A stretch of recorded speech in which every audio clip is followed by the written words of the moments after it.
કેળવાય તે ઉદ્દેશ્યથી શહેરના વાઘોડિયા રોડ ખાતે ભારત વિકાસ પરિષદ દ્વારા રાષ્ટ્રીય સમૂહગાન પ્રતિયોગિતા 2024નું આયોજન કરવામાં આવ્યું હતું। વિદ્યાર્થીઓમાં રાષ્ટ્ર પ્રત્યેની ભાવના કેળવાય તે ઉદ્દેશ્યથી ભારત વિકાસ પરિષદ દ્વારા શહેરના પૂર્વ વિસ્તાર વાઘોડિયા રોડ ખાતે આવેલા બાપોદ જગાતનાકા સ્થિત નાંદેરા ભવન રંગવાટિકા ખાતે રાષ્ટ્રીય સમૂહગાન પ્રતિયોગિતા 2024નું આયોજન કરવામાં આવ્યું હતું, જેમાં કુલ 17 એન્ટ્રી આવી હતી, જેમાંથી 12 જેટલી શાળાઓના કુલ 160 વિદ્યાર્થીઓએ આ પ્રતિયોગિતામાં ભાગ લીધો હતો।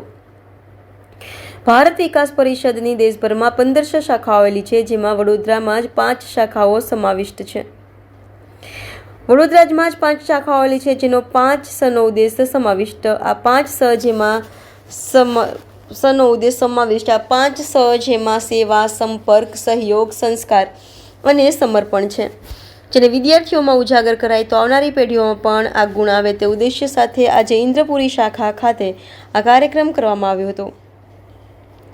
આગામી દિવસોમાં 5 કાર્યક્રમ યોજાશે। આ કાર્યક્રમમાં રાષ્ટ્રીય ચેતના કેસવર 2024માં વિજેતા વિદ્યાર્થીઓને પ્રાંત કક્ષાએ ભાગ લેવાની તક મળશે। આ કાર્યક્રમમાં અતિથિ વિશેષ તરીકે ઉદ્યોગપતિ શ્રી પીએન શેઠ, પ્રાંત અધિક્ષક Hitesh Agrawal, joint general secretary Bharat Chauhan, doctor Hitendra Patel સહિતના આગેવાનો ઉપસ્થિત રહ્યા હતા।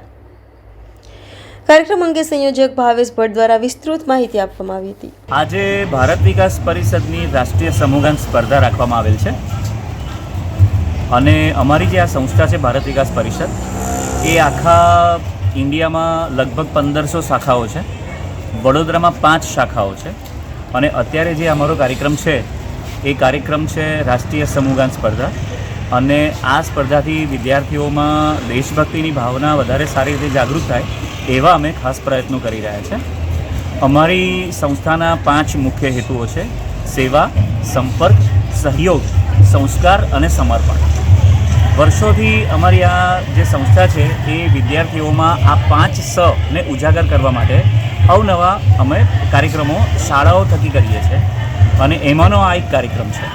અમારો મૂળ હેતુ એટલે ઉદ્દેશ જ આ છે કે વિદ્યાર્થીઓ નાનપણથી દેશભક્તિની ભાવનામાં જોડાય, કારણ કે મોટા થયા પછી પોતાના સમાજમાં અને પોતાના કામમાં એ લોકો જોડાઈ જશે, પણ અત્યારથી જો એ લોકોને દેશભક્તિની ભાવના સાથે જોડવામાં આવે તો એ લોકો ભવિષ્યમાં પોતાના સંતાનોને અને પોતાના સમાજને પણ આ કાર્ય આપી શકે। આ કાર્યક્રમમાં કેટલો ભાગ લીધો છે લોકોએ? આ કાર્યક્રમમાં અત્યારે વડોદરાની 12 શાળાઓએ ભાગ લીધો છે, કુલ 17 એન્ટ્રી છે અને 160 વિદ્યાર્થીઓએ ભાગ લીધો છે।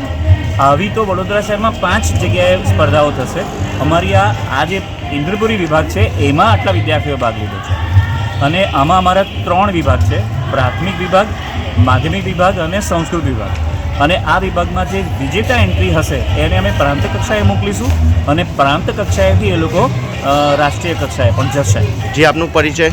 હું આ ભારત વિકાસ પરિષદનો સભ્ય છું અને આ જે અત્યારે જે સ્પર્ધા છે એનો સંયોજક છું। મારું નામ ભાવેશ ભટ્ટ છે।